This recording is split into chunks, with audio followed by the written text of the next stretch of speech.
Hello everyone, আসসালামু আলাইকুম। Welcome back to our new video. তো আজকে আমি ব্লগটা শুরু করতেছি আমার শখের বারান্দায়, আমার গাছের পাশে। কিন্তু আজকে ব্লগটার মধ্যে মানে কি বলবো, অক্লান্ত শরীর, তারপরে হচ্ছে অনেক বেশি টেনশন। কারণ আজকে একসাথে আমার স্বামী, আমার সন্তান দুইজনই অসুস্থ। তোমাদের ভাইয়ার অনেক বেশি জ্বর আসছে, গতকালকে ব্লগে দেখছো একটু একটু অসুস্থ, আর আজকে অনেক জ্বর আসছে অনেক। আর এর মধ্যে আমাদের ছেলেকে আজকে টিকা দেওয়া হবে, ওরও জ্বর আসবে। তো বাবা ছেলে দুইজনই একসাথে অসুস্থ, এই জন্য মনটা খুবই খারাপ লাগতেছে। ওরা হচ্ছে গেছে, বের হয়েছে একসাথে। আমি তোমাদের ভাইয়ার জ্বরটা মেপে দেখি কি 102।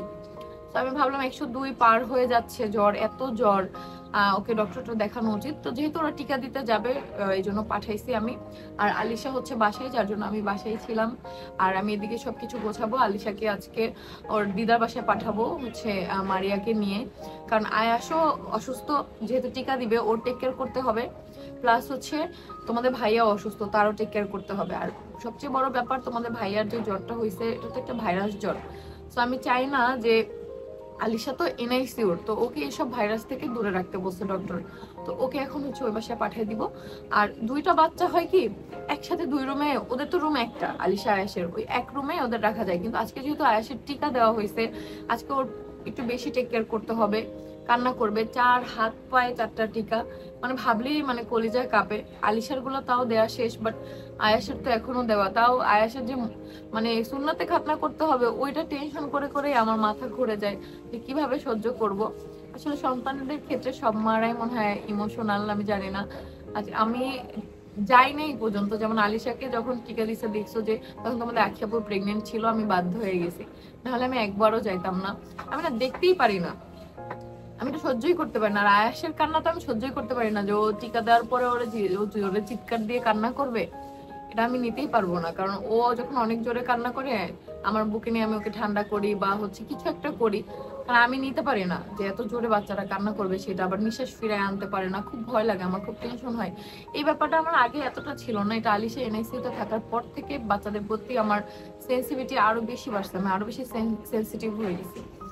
তো যাই হোক, ওরা আমি ফোন দিছিলাম, ওরা হচ্ছে শাহীবাগের জ্যামে আছে, এখনো যেতে পারছে কিনা জানি না। অলমোস্ট 12টা বাজে, ওরা বাসা থেকে নামছে 10:30টায়। আমাদের বাসা থেকে শাহীবাগ ওই যে দেখা যায়, ওই শাহীবাগের মোড়ে ওরা এখনো জ্যামে। আমি ভাবলাম যে এখন আলিশার ব্যাগটা প্যাক করে ফেলি, কারণ আমি চাই আজকে সম্পূর্ণ আয়াসের টেক কেয়ার করতে, আয়াসের বাবার টেক কেয়ার করতে। তো এখানে আলিশা থাকলে এখন ওর যত্ন হবে না। আর ওর মুখে একটু হচ্ছে ঘা হয়েছে, তো আম্মুর কাছে গেলে ওর যত্নটা বেশি বেটার হবে। আমার থেকে ওর যত্নটা আমার আম্মু বেশি ভালো পারে। এই জন্য মারিয়াকে নিয়ে আজকে পাঠাবো, আজকে ওর দাদিকে নিয়ে পাঠাবো না, ওর দাদিও বাসায় থাকুক, কারণ তার ছেলে অসুস্থ, সে তার ছেলে টেক কেয়ার করবে, আমি আমার ছেলে টেক কেয়ার করবো। যেহেতু আগে বাসাটা একটু গোছাই, একদম এলোমেলো। আর যেহেতু আমাদের রান্নার আন্টি আপাতত নাই, সে ওই যে বললাম না, সে ঈদের আগে হচ্ছে বিদেশ চলে যাবে, সেজন্য আসতেছে না। তো নতুন আন্টি নিয়ে আসবো। মাঝখানে একজন আন্টি আসছিল, তো আমাদের বাসায় আসার পরে মানুষের বিয়ে ঠিক হয়ে যায়, বিয়ে করে, এটা কেমন যেন এই বাসায় আসলে। তো ওনার বিয়ে ঠিক হয়ে গেছে, এই জন্য উনিও চলে গেছে। তো এখন হচ্ছে নতুন একজন আন্টিকে আমরা আনবো। উনিও ভালো ছিল, আগের আন্টিও ভালো ছিল মাশাল্লাহ, এখনো কথা হয় ফোনে সবসময়। তো নতুন একদিন খুঁজতেছি আমরা, খুব তাড়াতাড়ি পেয়ে যাব ইনশাল্লাহ। তখন আবার আমাদের এই কষ্টটা থাকবে না। এখন একটু কষ্ট হচ্ছে, রান্না বান্না সবে আমাদের করতে হচ্ছে।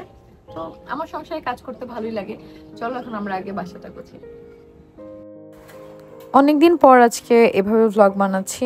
অনেক আগে যখন আমি একা একা ব্লগ করতাম, কোনো সিনেমাটোগ্রাফার ছিল না, আমি একাই ক্যামেরার ফ্রেম ঠিক করে তারপর হচ্ছে ভিডিও করতাম। অবশ্য আমার কাছে কেন জানি না এই ব্লগগুলোই বেশি ভালো লাগে, কিন্তু সময়ের অভাবে এভাবে আসলে করতে পারি না। আর এক সুন্দরভাবে আগে খাটটা গোছাইলাম। আমি সবসময় গোছানো ধরলে রুমের আগে খাটটা গোছাই, তাহলে পুরো রুমটা অটোমেটিকলি গোছানো মনে হয়। এরপর ড্রেসিং টেবিলটা গোছাইলাম, বারান্দাটা গোছাইলাম, বারান্দার গাছগুলো একটু সরাই দিলাম যাতে 2টা চেয়ার অ্যাটলিস্ট দেওয়া যায়। তারপরে আমি বাকি জিনিসগুলো গোছানোর মধ্যে আলিশাকে একটু পায়ের উপরে নিয়ে ঘুম পাড়ানোর চেষ্টা করলাম। অনেকে মনে করো যে যে বাচ্চারা হচ্ছে ফর্মুলা খায় ওদের অনেক শান্তি, ওই মায়েরা শান্তির জন্য খায়, আসলে কখনোই না, এভাবে আরো কষ্ট বেশি। বাচ্চার মায়েদের এই হচ্ছে অবস্থা। মাত্র বেডটা কত সুন্দর করে গোছালাম, খালি আমার মেয়েকে নিয়ে এখানে বসছিলাম, বাকিটা তোমরাই দেখো। কারেন্ট চলে গেছিলো, এই জন্য চার্জার ফ্যান আনা, এখানে চার্জার ফ্যানটা ক্লিন করতে হবে। আর এই যে আমাদের ছোট্ট বারান্দাটা, আমাদের শখের বারান্দা, এখানে 3টা চেয়ার এখন আর দেওয়ার মতো স্পেস নাই। এখন বাবুদের ব্যাগ গোছাই, চলো। এরপরে বাবুর ব্যাগ গোছানোর জন্য চলে আসি। আর এই আলমারি দুইটা মনে হয় কি জানো একটা আরেকটার জন্যই তৈরি, দুইটা পাশাপাশি এত সুন্দর লাগে। এটা আলাদা আলাদা করে রাখলে একদমই ভালো লাগে না, এই জন্য সবসময় দুইটা আমরা পাশাপাশি রেখে দিই সৌন্দর্যের জন্য। আর পাশাপাশি রাখলে সুবিধাও হয়, দুই ভাই বোনের সব কিছু খুঁজে পাই। তো বাবুর যা যা প্রয়োজনীয় জিনিস সব কিছু আমি ব্যাগে গোছাচ্ছি, আর বাবু হচ্ছে ওর দাদির কাছে। আর তারপর ফিডারগুলো আমি ধুয়ে নিচ্ছি সুন্দরভাবে একটা বাস্কেটে করে ফিডারগুলো, তারপর হচ্ছে ক্লিন করি যাতে বেসিনে রাখতে না হয় সেই জন্য। তারপর বাবুর সেরেলাকে বাটি, বাবু কিছুদিন ধরে যদিও সেরেলাক খাচ্ছে না, কারণ ওর মুখে যেহেতু ঘা হয়েছে, আর ওকে আমি জোর করে কখনো খাওয়াই না, আপাতত ফিডারই খাচ্ছে। তো এরপরে ওর এই ড্রেসটা বের করি, এই ড্রেসটা পরাবো আর জুতাটা পরাবো। এটা অনেক নতুন জুতা। আর বারবার তোমাদের বারান্দাটা দেখাই, কারণ বারান্দাটা আমার কাছে এত সুন্দর লাগে, আমি জানি তোমাদের কাছেও অনেক বেশি ভালো লাগবে। আমি রেডি হয়ে গেছি, পরে যাবে পরে যাবে, রেডি হয়ে গেছি, দিদু বাসে যাই যাই যাই যাই দিদু বাসে যাই। দেখো আলিশা পাখি রেডি, আমার সোনা পাখি রেডি, আমার ময়না পাখি রেডি হয়েছে। এখানে কি হয়েছে দেখি, সোনা পাখি, এই যে সোনু পাখি, আমার সোনু সোনু, আমার সোনু সোনু কই, আমার সোনু সোনু এখানে বসে আছে রেডি হয়ে, মাশাআল্লাহ। আমি কল করে ওদেরকে জানাই যে নিচে এসে আমাকে কল করো, আমি বাবুকে নিয়ে নামি। তো আমার যাওয়ার ইচ্ছা ছিল না, বাট ভাবলাম যে আমি দিয়ে আসি, গাড়িতে নয়তো কান্না করতে পারে, আমি আম্মুর কোলে দিয়ে আসি। তো তারপরে আমি যাবো। আর তোমাদের ভাই এখানে বলতেছিল যে ও যাবে, পরে আমি ওকে বললাম যে তোমার যেহেতু জ্বর, শরীরটা খারাপ, যাওয়ার দরকার নেই। পরে বলছে হ্যাঁ আসলে আমার অনেক কষ্ট হচ্ছে। আমি বলছি তুমি থাকো, ওরা তো সবাই আছে। তো আজকে হচ্ছে সামির সাথে, সামি দিয়ে আসবে, আর সামি ড্রাইভ করতে পারে, সাইমন ড্রাইভ করতে পারে। আমাদের মধ্যে এখন অনেকগুলো ড্রাইভার হয়ে গেছে আলহামদুলিল্লাহ। আর এই নতুন গাড়িটার উপরে এত ময়লা দেখা যায়, জুতা মানুষ পায়ে পরে। আমার মেয়ে কি করে দেখো, ও মুখের ব্যায়াম করতেছে, দাঁতের ব্যায়াম করতেছে। ফালাবা না, এটাও খুলে দিব। আচ্ছা আচ্ছা দেই দেই, খুলবো না। এখন আমরা যাই, ওরে দিয়ে তারপর আসবো। মারিয়াকে আর ওকে আজকে ট্রান্সফার করে আসবো। মারিয়া তোর অনুভূতি কেমন? ঘুম ঘুম, তুই ঘুমাইতেছে। আর স্বামীর সাথে প্রথম বড় গাড়িতে উঠলাম যে স্বামী চালাইতেছে। আমার ভাই ভালো গাড়ি চালায়, আর আমাদের সাথে এক্সট্রা ড্রাইভার আছে, আমাদের শেফ অলরাউন্ডার, দুইজনই গাড়ি চালাইতে পারে, কোনো সমস্যা নেই। অবস্থা খারাপ, শেফ আজকে ঝিমাইতেছে। ওরে ভাই আজকে গেছে উত্তর, আর আমি ফোন দিছি, কই তুই? কই এই যে না, আমি কোনে? কই এই যে ওই নে হাত দেখো, মামাকে বাসা নেই। আমি মানে রাজা শুনতে হ 10 মিনিট পর ফোন দেখে, মামি আমি ঘুমের মাতালে কি কইছি জানি না, আমি রিক্সায় উত্তর দেয়। রিক্সা না বাইক নিয়ে গেছিল। ও হ্যাঁ ভাই, এতে কইলে তো তুই আসবি, আমি রিক্সায় মামি। না না তখন মনে হয় না, বাইরে তুই কইছিস মামি আমি রিক্সায় আইতাছি, তখনও তাহলে তালে ঠিক ছিল না। হায় রে কি আপনাকে কল দিছেন না, পরে আমি রুম কই কি রে, এটা কার রুমে আইলাম, ওর কোনো হুঁশ নাই। কার রুমে এটা আমি কই। আল্লাহ, আমি তো কল দিছি যে সে টিকা তোর মামা ডাক্তার কত কিছু, এই জন্য যে তুই না আইলে কেমনি। আমি অ্যালার্ম দিয়ে রাখছি ফোনে, হ্যাঁ গেছি এখন আমি 7:30টার মধ্যে চলে গেছি ওখানে। এখন আমি 9টার অ্যালার্ম দিয়ে রাখছি যে 9টার দিকে উঠবো, ওইটা বাড়াই যাবো, 10টার মধ্যে তাহলে ওইখানে থাকবো, আস্তে ধীরে রিল্যাক্সে যাবো, 10টার মধ্যে থাকবো। ওমা অ্যালার্ম যে দিছি ওটা আজকে ডেট ফিক্স করতে ভুলে গেছি, ওটা কালকে ডেট ফিক্স হয়ে গেছে। আপনার কল দিছেন দেখে ঘুমটা ভাঙছে। ওর কালকে সবকিছু উল্টা পাল্টা গেছে। আমি কল তার আগে তোর মামা তোর দুইবার কল দিছে, তোর নাই। হ্যাঁ দেখলাম 9টার দিকে কল দিছিল। আমার বাসায় এসে উপরে উঠতে চাই নাই, কিন্তু আসছি শুধুমাত্র সাইমন নামাজ পড়বে এখানে, এই জন্য, কারণ হসপিটালে ছিল, নামাজ পড়তে পারে নাই। আর আমরা বাসা থেকে পড়ে আসছি। এখন আমি দেখি তাহলে বাবুর ব্যাগটা গোছাই দিয়ে যাই। আর মারিয়া হচ্ছে বাবুর গোসলে সবকিছু রেডি করতেছে, বাবুকে এখন গোসল করাবে আম্মু। কি দেখো দেখো, আসো আসো মা, এই যে ডাকে আম্মু, এটা তুমি আসো। দেখছো কি করে পাগল। আচ্ছা দেখি, আমার লিকুইড এখানে রাখছি। আচ্ছা এই ডিব্বাটা এখানে রাখো, শেষ হলে আমার বলবা, শেষ এনে দিব না। আর ওই আরেকটা বাসায় আছে, বাসায় অনেকগুলো আছে এগুলো ডিব্বা। বাবু ব্যাগ ট্যাগ সব এখন রুমে নিয়ে বসে দিই।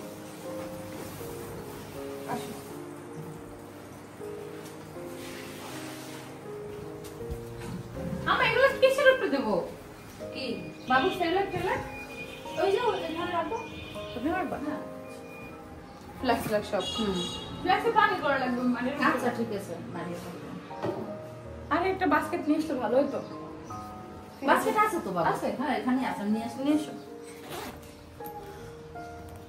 এখানে এখন সবকিছু বের করে বাবু গুছিয়ে দিব বাসায় যাবো ওদিকে আয়েশের টিকা দিচ্ছে ওদিকে তোমাদের ভাইয়া অসুস্থ আমি উঠতামই না শুধুমাত্র নামাজটা পড়ব ততক্ষণে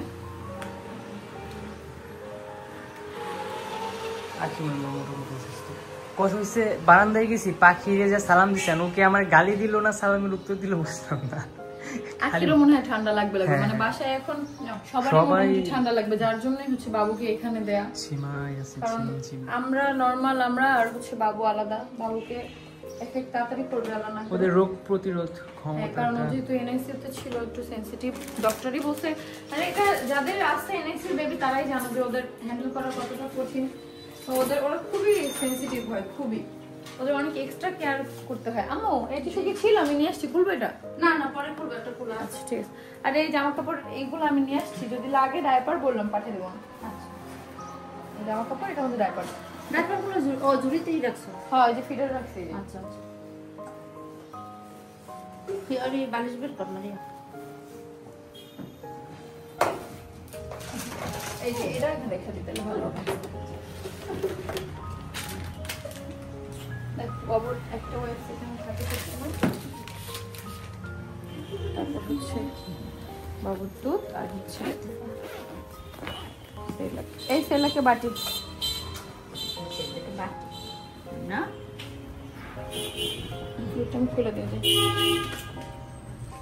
ও দেখতেছে ওর ব্যাগে কি আছে ও বের করতে ঠিক মতো আসছে নাকি বের কর বের কর আমার এটা ভিতরে চামিচ আছে ভিতরে আচ্ছা আচ্ছা বের কর না মুখে দেয় না খাইতেছে এই যে দেখ, কি আছে এটা তো কিছু না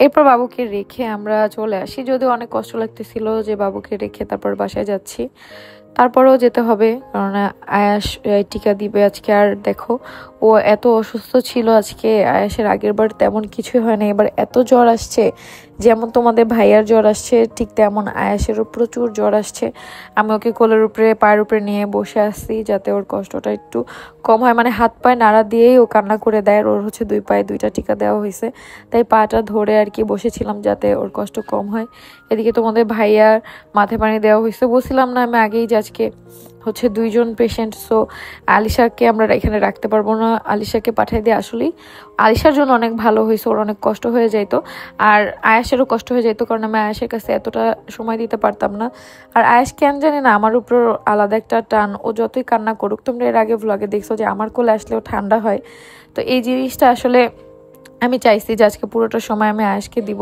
কারণ ও প্রথম টিকার পরে এত কান্না করে নাই কিন্তু আজকে ওর অনেক কষ্ট হচ্ছে ওর চোখের মধ্যে মানে পানি টলটল করতেছে এমন একটা অবস্থা এজন্য আমার অনেক বেশি খারাপ লাগছে তো দেখো সন্ধ্যা প্রায় হয়ে গেছে আমরা ইফতারের এদিকে সবাই সব কিছু জোগাড় করতেছে আজকে বাসায় মানুষ বেশি নাই কেন জানি আজকে বাসায় মানুষ কম কম লাগতেছে কিন্তু আমরা তো এই কয়জনই মানুষ তাই না তারপরেও শুধুমাত্র আলিশা নাই দেখে মনে হচ্ছে বাসায় কেউ নাই আচ্ছা মারিয়াও নাই এই জন্য আরো কম কম লাগতেছে তো এরপরে দেখো তোমাদের আখি আপু আসছে আসার সাথে একটু কথা বলতেছে কিন্তু ওকে আজকে আমরা কম নাড়ানোর চেষ্টা করতেছি কোল কম পরিবর্তন করতেছি যাতে ওর ব্যথাটা না হয় ওর যদি ওষুধ খাওয়াই দিছি কারণ টিকা দিলেই সাথে সাথে হচ্ছে ওখান থেকেই ওষুধ দিয়ে দেয় লিখে দেয় তো সেটা কিনে নিয়ে এসে আমরা গাড়িতেই আখি খাওয়াই দিচ্ছে তারপর আসার পরে আবার 6 ঘন্টা পরে আবার খাওয়াইছি কারণ 6 ঘন্টার মধ্যে বাচ্চাদের ওষুধ খাওয়ানো যায় না আর এদিকে তোমাদের ভাইয়ার অনেক বেশি জ্বর 102 প্লাস কমতেছেই না মানে আমরা ওয়েট করব আগামীকালকে সকাল পর্যন্ত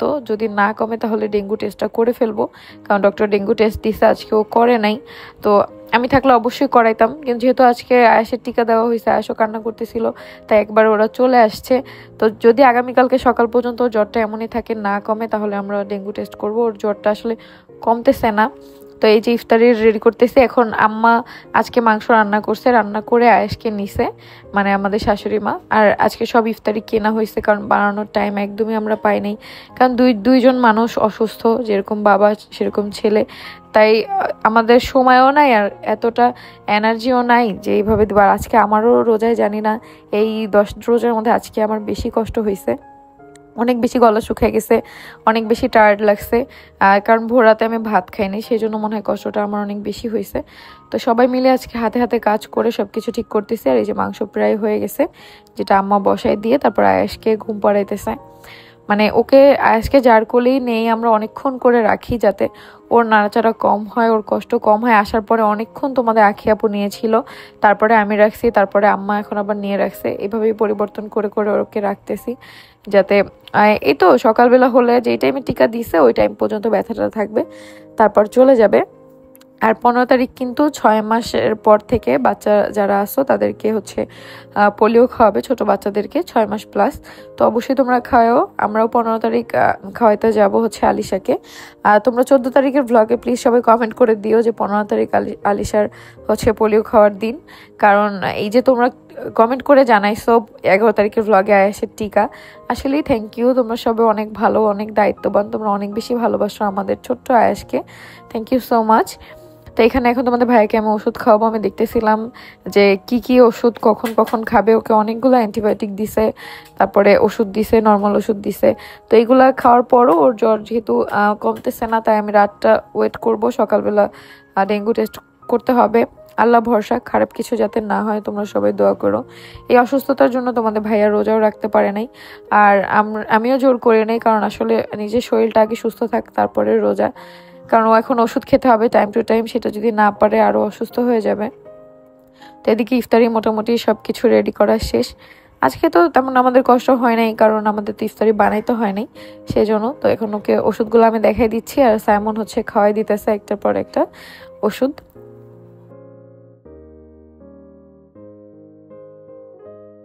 বাসার মধ্যে কেউ অসুস্থ থাকলে আসলে কিছুই ভালো লাগে না, তুমি যাই করো না কেন। মন ভালো না থাকলে কোনো কিছুই ভালো লাগে না। আর বিশেষ করে স্বামী সন্তান যদি অসুস্থ থাকে, আজকে ছেলেও অসুস্থ, ছেলের বাবাও অসুস্থ, এই জন্য অনেক বেশি কষ্ট লাগতেছে, কোনো কিছুই ভালো লাগতেছে না। বাসাটাই বললাম না, এতগুলো মানুষ আমরা, তারপরেও খালি খালি লাগতেছে কেমন জানো। তো এখন হচ্ছে দেখো তোমাদের ভাইয়াকে খুলে করে খাট থেকে আরিফ নামাইছে, যে ভাইয়ার এত কষ্ট হচ্ছে। আর স্বামীরও আজকে অনেক কষ্ট হয়েছে, কারণ স্বামী যেহেতু হচ্ছে হসপিটালে গেছে আবার আসছে, আর ওরও আজকে রোজাটাই কষ্ট হয়েছে, কারণ ও কালকে ভোররাতে আমার মতো ভাত খায় নাই। আর আমরা দুই ভাই বোনই কিন্তু সবগুলো রোজাই রাখি অনেক আগে থেকেই। এবার শুধু একটা রোজা স্বামী রাখতে পারেনি, প্রথম রোজাটা, এছাড়া সবগুলাই হচ্ছে ও রাখছে মাশাআল্লাহ। আর অনেক আগে থেকে আমরা দুই ভাই বোন একসাথে হচ্ছে রোজা রাখি সব সময়, চেষ্টা করি সবগুলো রাখার। কিন্তু মেয়েরা যেহেতু সবগুলো রাখতে পারে না, তাই হচ্ছে যতগুলো সম্ভব ততগুলো অবশ্যই রাখার চেষ্টা করি। আলহামদুলিল্লাহ এখন পর্যন্ত একটাও ভাঙতে হয় নাই। আল্লাহ আল্লাহ করে যাতে সবগুলো রোজা রাখতে পারি, এর থেকে আনন্দ আর কিছু হবে না। তো এরপর আজান দিয়ে দিছে, আলহামদুলিল্লাহ আজকের মতো রোজা কমপ্লিট। তো কে কে আজকে রোজা ছিল অবশ্যই কমেন্ট করে জানাবা, আর কে কে আমাদের মতো একদম ছোট থেকে রোজা রাখো অবশ্যই সেটাও কমেন্ট করবা। তো আজকের শরবতটা এত বেশি মজা ছিল, আসলে জানি না, বেশি পানি পিপাসা লাগছে দেখে হয়তো বা বেশি মজা লাগছে, কিন্তু আজকে সব থেকে কম বানাইছে। আমি এক গ্লাস খাওয়ার পর আমি কখনো দ্বিতীয়বার শরবত চাই না, আজকে খাইতে ইচ্ছা করছে বাট পারি না। আর তোমাদের ভাইয়াকে একটু এখানে নিয়ে আসছি, বাট ও বসে থাকতে পারে না, ও শরীর এতই খারাপ, শুয়ে পড়ছিল। তারপরে একটা ঘুম দিছিল তোমাদের ভাইয়া, আমিও আর তোমাদের আখি আপু, আমরা সবাই একটা ঘুম দিছিলাম, যেহেতু সকালবেলা অনেক তাড়াতাড়ি উঠছি, সারাদিনের ক্লান্তি। তো তারপর ঘুম থেকে ওঠার পরে নিচ থেকে প্রভা মানে আরিফের ওয়াইফ খিচুড়ি আর মুরগি মাংস রান্না করে পাঠাইছে তোমাদের ভাইয়ার জন্য, মানে ওর মামার জন্য, সেটাই আমি খাওয়াই দিচ্ছিলাম বসে বসে। এরপর স্বামী মুনতাহাকে ডাক দেই যে নিচে আসো, ওরা নিচে না থাকলে একদমই ভালো লাগে না। পরে ওরা নিচে আসে, তারপর আমরা এখন খাওয়া দাওয়া করবো, সবাই মিলে একটু চা খাবো। তারপরে যাতে আসলে কি অসুস্থতার মধ্যে সবাই মিলে একটু আড্ডা দিলে, একটু কথা বললে অনেকটা ভালো লাগে। তো সেটাই আজকে করতেছি, ওকে একটু সান্ত্বনা দিচ্ছিলাম। তো আর খিচুড়ি খাবে না, তো আমি সবাইকে সাধতেছি যে কে খাবে। আখিকে একটু খাওয়ানোর চেষ্টা করলাম, খাবে না, কেউই খাবে না। আমিও খিচুড়ি খাবো না, কারণ আমার এখন অনেক ভাত খেতে ইচ্ছা করতেছে, আমি ভাত খাবো। লাস্ট পর্যন্ত হচ্ছে আমি সাইমনের ঘাড়ে চাপাই দিছি খিচুড়িগুলো, ও খাইছে। পরে মানে ফার্স্টে কেউ খাবে না, পরে দেখো মোটু বোটকায়ও চলে আসছে খাওয়ার জন্য খিচুড়ি, যে ও খিচুড়ি খাবে। পরে দুইজন মিলে কারাকারি লাগাইছে। এই সাইমন আর এই আরিফের মধ্যে যে কি পরিমাণ ঝামেলা হয়, আর দেখো আমি ভয়েস ওভার দিচ্ছি, আর ওরা এদিকে এসে সৈয়দ ফ্যামিলির হচ্ছে ভ্লগের শট নিতেছে, চুপ করবি। আর এদিকে হচ্ছে আমি প্রভাকে বলছি একটা স্পঞ্জ কেক বানিয়ে দেওয়ার জন্য। তোমাদের ভাইয়া এটা অনেক বেশি পছন্দ করে, তো যেহেতু এখন জ্বর তাই ওর পছন্দের খাবারগুলাই রাখার চেষ্টা করতেছি। আর এদিকে যে ফোনের কাভার কতদিন আগে আনছিলাম ছবি দেওয়া, সেগুলো তোমাদের রাখি আপু এখনো চেঞ্জ করে নাই, তো আমি সেটা এখন চেঞ্জ করে দিচ্ছি। ও মানে এমনই খুব সাদামাটা, এই ফোনের কাভার কবে আনছি অর্ডার দিয়ে এখনো ওটা লাগাই না। আর আমি একদিন লাগাই এটাকে খুইলাও রেখে দিছি আমারটা, আর ওরটা এখন লাগিয়ে দিলাম। তো ওর কাভারটা চেঞ্জ করতে যে আমার মনে পড়ছে যে আমার S25 Ultra একটা নতুন কাভার আছে, ওইটা আমি এখনো লাগাইনি। আর আমার এই ছবিওয়ালা কাভারটা এখন আমি রেখে দিব, আর আমার ওই ফোনের কাভারটা হচ্ছে চেঞ্জ করব। তো তোমাদের আজকে দেখাই আমার কি কি কাভার আছে। তোমরা সৈয়দ ফ্যামিলির ব্লগটা কিন্তু আজকে রাত 9টায় দেখতে পারবা। তো এখানে তোমাদের ভাইয়া ফোনে কথা বলতেছিল ওর একটা ফ্রেন্ডের সাথে, যেটা হচ্ছে মিরাজা আমাদের আগের ব্লগে, মানে একদম শুরু ব্লগে ওকে অনেকেই দেখছো, অনেকদিন পর আজকে ওর সাথে কথা হয়েছে। আর এখানে হচ্ছে আমাদের কাভারের কালেকশন, আমাদের বলতে আমারই বেশি, এখানে বাসার মধ্যে আমি সব থেকে বেশি কাভার কিনি। এটা আমি আগে থেকেই, আমার সব ফোনেরই কাভার বেশি থাকে। আমার আম্মু আগে আমাকে অনেকগুলো করে কাভার কিনে দিত, কারণ আমার আম্মু বলে যে তুমি এত ড্রেস চেঞ্জ করো, তোমার কাভার কেন ড্রেস চেঞ্জ করবে না। তো আমি সবসময়ই আমার ফোনের কাভার, আমি পারলে ডেইলি হচ্ছে নতুন নতুন কাভার লাগাই। আমার এটা একটা কি বলতে পারো, একটা শখ বলতে পারো, আমার ভালো লাগে।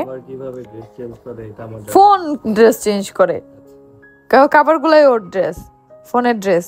তো আজকে আমি আমার নতুন ফোনের হচ্ছে, কিন্তু একটা দুঃখের বিষয় হয়েছে যেন, কালকে আমার S25 Ultraটা হচ্ছে আমার কোলের উপরে ছিল, আমি গাড়ি থেকে নামতে যাই ঠাস করে নিচে পড়ে গেছে, পরে গ্লাস প্রোটেক্টরটা ভেঙে গেছে। আমি ভাবছি কি ডিসপ্লেটা ভেঙে গেছে, আমি অনেক কষ্ট পাইছি, কারণ এটা তোমাদের ভাই আমাকে গিফট করছে অনেক ভালোবেসে। এটা আমার অনেক প্রিয় একটা মোবাইল, এটা আমি পার্সোনালি ইউজ করি, আমি এটা কোনো ভিডিও করি না, কিচ্ছু করি না, আমি শুধু সবসময় ইউজ করার জন্য এটা ব্যবহার করি। তো এটার নতুন কাভারটা আরো বেশি সুন্দর লাগতেছে, এটার কাভারগুলো অনেক সুন্দর। আমি অনলাইন থেকে আনছি 3টা, আর 2টা তোমাদের ভাইয়া মার্কেট থেকে কিনে দিচ্ছে, কারণ এটার কাভার এতটা অ্যাভেলেবেল ছিল না, এখন হইছে অ্যাভেলেবেল, বাট যখন ফোনটা নতুন কিনছি তখন এতটা অ্যাভেলেবেল ছিল না। আর গাইস তোমরা সবাই আমার ছেলের জন্য অনেক অনেক দোয়া কইরো, কারণ আমি অনেক অসুস্থ, খারাপ লাগতেছে খুব। আল্লাহ ভরসা ঠিক হয়ে যাবা। তো এখন আয়াসও ঘুম দিছে, আর তোমাদের ভাইয়াকে এখন আবার মাথায় পানি দিয়ে তারপরে আমি একবারে গোসল করে নামাজ পড়ে তারপরে একটু শোবো, আবার হচ্ছে ভোর রাতের দিকে উঠবো, কারণ একটানা ভোর রাত পর্যন্ত জাগলে শরীরটা অনেক খারাপ লাগে। এখন আমি রুমটা আবার গোছাইতেছি, কারণ আমার এলোমেলো না একদমই পছন্দ না। এত এসা ছিল, এসা গোছায় রাখতো, কিন্তু এসা যেহেতু SSC পরীক্ষা দিবে তাই ওর যেতে হয়েছে, কারণ এখন ওর কোচিং করতে হবে, তারপর পরীক্ষা দিতে হবে, সেই জন্য। তো এই জন্য হচ্ছে ও 2-3 দিন আগেই হচ্ছে বাসায় গেছে, যে বাসায় তারপর ইফতার করছে ওরা বম্মুর সাথে। তো ওর পরীক্ষার জন্য ও হচ্ছে বাসায় নাই, ও যতদিন ছিল ততদিন বাসা গোছানো নিয়ে কোনো প্যারা ছিল না। মেয়েটা খুবই গোছানো একটা মেয়ে, একদম মানে আমার মতো একদম এলোমেলো দেখতে পারে না। ও গোছানোর পরে বিছানায় বসলো, বলতো আপু কেন বসছো, এখনই এলোমেলো হবে। তো অনেক বেশি মিস করি আসলে। আর হ্যাঁ, মৌ গোছানো, কিন্তু মৌ যেহেতু আলিশাকে নিয়ে থাকে, আজকে আলিশা নাই, ও আয়েশকে নিয়ে আসে, সেজন্য আমি গোছাইলাম। কারণ ওরা সবাই রোজা, কাজ করে বলে যে সবসময় ওদের উপরে চাপাই দিতে হবে যে হ্যাঁ ওরাই সব কাজ করবে, আমরা একদম কিছুই করব না, শুয়ে বসে খাবো। আসলে এভাবে পারি না, কারণ ওরাও হচ্ছে মানুষ। তো এরপরে আমি বারান্দায় যেয়ে দেখি তোমাদের ভাইয়ার সিনেমাটোগ্রাফার আর আমার শেফ বসে আছে হচ্ছে বারান্দায়, বসে বসে কি করতেছে আল্লাহই জানে। তো এখানে আমি লাইট জ্বালানোর পরে ভয় পাই, একদম চুপ করে বসেছিল। তো আমি এখানে গাছটা একটু ঠিক করে দিলাম, একটার মধ্যে একটা পেঁচাই গেছিল, আর ও বলতেছে যে মামি গাছে পানি দিবেন না। পরে বললাম যে না, এখন না, রাতের বেলা গাছে পানি দিতে হয় না, ভোর রাতে নামাজ শেষ করে গাছে পানি দিয়ে তারপরে আমি ঘুমাবো। আর আমার যে পাখিগুলো ছিল সবগুলো পাখি কিন্তু বাচ্চা হয়েছে আম্মুর বাসায়, দেখছো। আমার যে বাজিগারগুলো ছিল সেগুলো আমি আম্মুর বাসায় পাঠিয়ে দিছি, কারণ আমরা এখানে যত্ন করতে পারি না। একবার বাবু হয়েছে, সেই বাবুগুলো মরে গেছে ঠান্ডায়, আর হচ্ছে খাবার ঠিক মতো দেওয়া হয় না। আসলে বাসার সবাই এত ব্যস্ত থাকে, আর আমার আম্মু এত যত্ন করে, নুডলস রান্না করেও দেয় হচ্ছে পাখিকে, ওরা ছোট বেবিদেরকে খাওয়ায়। এই জন্য আম্মুর বাসায় দিছি, কারণ আম্মু এই মাছ গাছ এগুলো অনেক বেশি রাখে। আর আমি ছোটবেলায় কি করতাম, আমার আম্মুকে সবসময় আম্মুর কাছে বায়না করতাম, আম্মু পাখি কিনে দাও, পাখি কিনে দাও। পাখি কেনার ধরো 15 দিন পরে আবার আম্মুকে বলতাম আম্মু পাখিটা ছেড়ে দেই প্লিজ। আসলে আমি কিনতামই এই উদ্দেশ্যে যে পাখিটাকে ছেড়ে দিব। আমার অনেক ভালো লাগে যে পাখি মুক্ত আকাশে উড়বে, খাঁচার ভিতরে থাকবে না। আমি একবার একটা টিয়া পাখি পাচ্ছিলাম 4.5 বছর, যেটা হচ্ছে ছাড়া থাকতো আমার কাছে, কথা বলতো, নাম ছিল মিঠু। ওকে অনেক বেশি মিস করি। ও চুরি হয়ে গেছিল, যেহেতু সবার কাছেই যায়, তাই ওকে একজন চুরি করে নিয়ে গেছিল। সেই এইভাবে আমার আর কি পালতে ইচ্ছা করে, যে এটা থাকবে উন্মুক্তভাবে থাকবে, খাঁচার ভিতরে না। আর খাঁচার ভিতরে থাকলে অনেক বড় খাঁচা থাকবে, যেটার মধ্যে ওরা রিল্যাক্সে থাকতে পারবে, বাসার মতো ফিল হবে। সেটা আসলে নিজেদের বাড়ি করা ছাড়া পসিবল না। আমি যেটা চাই, আমার পাখি অনেক বেশি পছন্দ, অনেক বেশি। সব সময় একজোড়া না একজোড়া পাখি আমার বাসায় থাকেই, বাট এটা ফার্স্ট টাইম যে আমার বাসায় কোনো পাখি নেই, কারণ আমাদের নিজেদেরই 2টা ছানা আছে এখন, এই জন্য আর পাখি রেখে ওদেরকে কষ্ট দিতে চাই না। রাখলে যত্ন করে সুন্দরভাবে রাখবো, না রাখলে রাখবোই না। তো আমি ছোটবেলায় এইভাবে করতাম সব সময়, আর আমার আম্মু জানতো যে এটা আমাকে কিনে দিচ্ছে, আমি ঠিকই ওটা ছেড়ে দিব। আম্মু কিছু বলতো না, আর আমি যে খুশিটা হইতাম পাখিটা ছেড়ে দিয়ে, আমার আম্মু এটা দেখে আমার আম্মু খুশি হয়ে যেত। আমার ছোটবেলায় খুবই শখ ছিল যে একসময় আমি যত পাখি এরকম খাঁচার মধ্যে আসছে সবগুলা কিনে একবারে ছেড়ে দিব। ইনশাল্লাহ একবার না একবার এই ইচ্ছাটা পূরণ করব, কারণ আমার খুব কষ্ট লাগে, কারণ পাখি জন্ম হয়েছে আকাশে ওড়ার জন্য, বাট আমাদের শখের জন্য আমরা ওদেরকে খাঁচায় আটকায় রাখি, বাট ওরা তো খাঁচায় থাকার জন্য ওদের জন্ম হয় নাই, তাই না? এই কথাগুলো চিন্তা করে মাঝে মাঝে অনেক কষ্ট লাগে। বাট এখনকার যে পাখি বাজিগার, তারপরে আমার আম্মু যে পাখিগুলো কিনছে, ওদের জন্মই খাঁচায়। ওদের ছেড়ে দিলে ওরা কখনোই বাইরে ফাইট করে থাকতে পারবে না, ওদেরকে কাক বা অন্য কোনো বড় পাখি খেয়ে ফেলবে। তাই ওদের জন্মই হয়েছে খাঁচায়। এখন আসলে যুগের সাথে সাথে সবকিছু পরিবর্তন হয়ে গেছে। বাট আমি ছোট সময় এই পাখিগুলাই কিনে কিনে ছেড়ে দিতাম। আবার মুনিয়া পাখিগুলা, যেগুলো আমাদের দেশি পাখি, সেগুলো কিনে কিনে ছেড়ে দিতাম, খুব শান্তি পাইতাম। একবার একটা কাহিনী হয়েছিল কি, আমাদের বাসায় রাতের বেলা একটা চড়ুই পাখি ঢুকে গেছিল। আম্মু, আমি আর স্বামী, তখন আমার বাবা যেহেতু বাইরে থাকে, আমরা 3 জন, তখন আমরা শ্যামলিতে থাকি। তো পাখিটা আসছে, একটা চড়ুই পাখি। তো রাতের বেলা তো পাখিদের অনেক বেশি ঘুম থাকে, ও এসে ফ্যানের উপরে যে কাপগুলো থাকে ওই কাপের মধ্যে বসে ঘুমায় গেছে। আমি এত খুশি হয়েছি, ফ্যান বন্ধ করে দিছি, গরমের মধ্যে ফ্যান ছাড়ি নাই, আমরা অন্য বেডরুমে ঘুমাইছি ওই দিন। আমি আম্মুকে বলতেছি, আম্মু দেখছো আমি পাখি এত ভালোবাসি, এই জন্য আল্লাহ পাখিটাকে আমার কাছে পাঠাইছে। আমার আম্মু বলতো, হ্যাঁ তোমার এই জন্য পাঠাইছে। আমি বলছি, আম্মু জানলা খুলবা না, ও যাতে যেতে না পারে। আম্মু বলছে আচ্ছা ঠিক আছে। সকালবেলা উঠে আমি যখন দেখতেছি না পাখিটা ছটফট করতেছে, আমি নিজেই জানলা খুলে দিছি যে আম্মু ও চলে যাক, ওর বাচ্চা হয়তো বা ওর জন্য অপেক্ষা করতেছে, নয়তো ওই একটা বাচ্চা ওর মা ওর জন্য অপেক্ষা করতেছে, ওকে ছেড়ে দিই। পর আম্মু বলছে তুমি যা করো মা। পরে আমি পাখিটাকে ছেড়ে দিছি। ওই বাসাটায় না এত সুন্দর একটা সিস্টেম ছিল, বাসার গ্যারেজে যে দারোয়ান আঙ্কেল ছিল, উনি চারপাশে অনেকগুলো ছোট ছোট ফলের যে বাক্সগুলো থাকে না, সেগুলো টানাই দিছিল। আর সেগুলোর মধ্যে হাজার হাজার চড়ুই পাখির বাসা। আমিও বারান্দায় ওটা দেখে একটা বাক্স টানাই দিছিলাম, যেটার মধ্যে চড়ুই পাখি বাসা বানাইছিল। আমার খুবই ভালো লাগে যখন ন্যাচারাল ভাবে পাখি এসে থাকে। যারা অনেক আগে থেকে আমাদের ভ্লগ দেখো তারা জানো যে আমরা যখন একটা ফ্ল্যাটে থাকতাম পুকুর পাড়ে, ওই বাসাটায় কিন্তু আমার চড়ুই পাখির বাসা ছিল 2 বারান্দায়। এক বারান্দায় ছিল 2টা পাখির বাসা, আর এক বারান্দায় ছিল একটা পাখির বাসা। ওদের বাচ্চা হইতো, ওরা বাচ্চাগুলা বড় হইতো, বাচ্চাগুলো উড়ে যেত, কিন্তু ওরা আবার ডিম পারতো, আবার সেই বাচ্চা আবার অন্য বারান্দায় বাসা বানাইছে।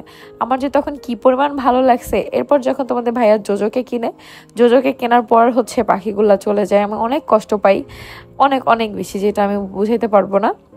তারপরে আমরা আরেকটা বাসায় যে থাকতাম আমাদের প্রেগনেন্সিতে, আমি বিশেষ করে তখন বেশি অসুস্থ ছিলাম ঈদের সময়, তখনও কিন্তু ওই বাসাটায় বুলবুলি পাখি বাসা বানাইছিল, 3টা ডিম পারছিল। তো এরকমই আমার খুব ভালো লাগে যখন ন্যাচারালি কোনো পাখি এসে বাসা বাঁধে। তো আমি এই বারান্দায়ও যেহেতু নতুন নতুন সাজাইলাম, হাড়ি টানাই দিব যাতে পাখি এসে বাসা বানাতে পারে। আমার খাঁচার পাখির থেকে এভাবে ন্যাচারালি থাকুক, এটা আমি বেশি চাই। তো এখানে আশেপাশে অনেক পাখি আছে, গাছপালা যেহেতু দিয়ে দিছি, ইনশাল্লাহ বাসা বানাতে পারে। আমাকে সবাই বলে যে তোমার মন অনেক ভালো, এই জন্য তুমি যেখানেই বাসা নাও না কেন সেখানেই পাখি বাসা বানায়। বুলবুলি পাখিটা এমন জায়গায় ডিম পারছিল, একদম মানি প্লান্ট গাছের উপরে, এত সুন্দর একটা বাসা বানাইছিল, আমার দেখে এত ভালো লাগছিল। তো এরপর দেখো এই যে আয়াস পাখিটা আবার ঘুম থেকে উঠে গেছে, ওর দাদির কোলে একটু হাঁটতেছে, আর আমি পুরো বাসাটা গোছাইতেছি, কারণ ওই যে এক রুম গোছাইতে গেলে পরে আমার হাঁটতে হাঁটতে পুরো বাসায় গোছানো হয়। আর এদিকে তোমাদের আখি আপু কিছু থালা বাসন ধুয়ে রাখতেছে, এগুলো মৌমারিয়াই এখন বেশিরভাগ সময় ধোয়। তো আজকে মোর শরীরটা একটু খারাপ লাগতেছে, মৌ শুয়ে আছে, এই জন্য তোমাদের আখি আপু ধুইতেছে, আর আমি পুরো বাসাটা গোছাই ফেলতেছি, কারণ এখন এডিটিং এ বসবো। যদি এডিটিং এখন ইরফান করে, আমি ওর সাথে সাথে থাকি, কারণ আমার না শান্তি লাগে না নিজের ভিডিও যতক্ষণ আমি নিজে না এডিট করি। তারপরে ভয়েস ওভার তো আমার দিতে হয়, আজকে পুরো ভ্লগে ভয়েস ওভার, কারণ আজকে অনেক বেশি পকর করছে সবাই, তাই পুরোটাই আমি ভয়েস ওভার দিয়ে দিলাম। তো ওই রুমে লাইট অফ করে আমি আমার হারমোনিয়ামটাকে একটু ঢেকে দিলাম, কারণ অনেক বেশি ধুলা পড়তেছে। ভাই এত উপরে 8 তলায় আমাদের বাসা, সেখানে যে এত ময়লা কোত্থেকে আসে আসলে বুঝি না আমি।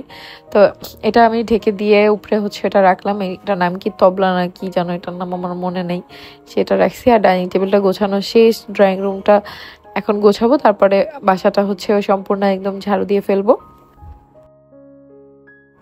তো তোমরা কিন্তু অবশ্যই কমেন্ট করে জানাবে আজকের ব্লগটা তোমাদের কাছে কেমন লাগছে, কারণ তোমরা এই ধরনের ব্লগ অনেক বেশি পছন্দ করো। বাসায় কাজবাজ করা, বাসার ব্লগ আসলে যখন বাসায় থাকি তখন বানানো হয়, এছাড়া তো বাইরে কাজ থাকলে বাইরে যেতেই হবে বলো, তখন তো আর বাসায় বসে ব্লগ বানানো সম্ভব না। আর প্রতিদিন একটানা বাসায় থাকলে, আগে যখন আমরা প্রতিদিন বাসায় ব্লগ বানাইতাম তখন কমেন্ট আসতো যে আপু মাঝে মাঝে একটু ঘুরতে যাও, একঘেয়েমি বাসায় ভালো লাগে না।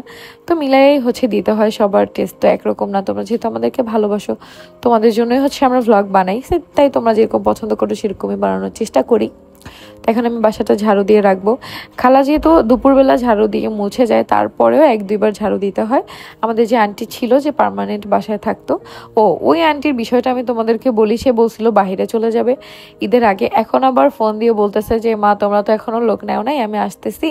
মানে আমার আম্মুর কাছে ফোন দিচ্ছে যে আপা আমি আসবো, ওদেরকে লোক নিতে না করেন। তো আগামীকালকে মেবি সে গাড়িতে উঠবে, দেখি কি করে। এর আগেও 2 বার সে বলছে গাড়িতে উঠবে, এই জন্য আমরা লোক নেই নেই। পরে আবার বলে না আমি ঈদের আগেই চলে যাব বাহিরে, তাই আসবো না। আসলে সে থাকলে তো আমরা অবশ্যই তাকেই রাখবো, কারণ আন্টি খুবই ভালো। আর আসলে আন্টির মতো মানুষ হয় না, সে সবাইকে এত রেসপেক্ট দিয়ে কথা বলে। তারপর সে আর কি খুব স্মার্ট একজন মানুষ। তো দেখি আগামীকালকে হয়তো বা সে আসবে, তাই আর লোক খুঁজলাম না। তো তার জন্যই অপেক্ষা করি, কারণ তারই আগে অধিকার। যদি সে থাকে তাহলে সেই কাজ করবে আমাদের বাসায়। তো বাসাটা গোছানো শেষ, এখন কি করি না করি তোমরা সৈয়দ ফ্যামিলিতে দেখতে পারবা।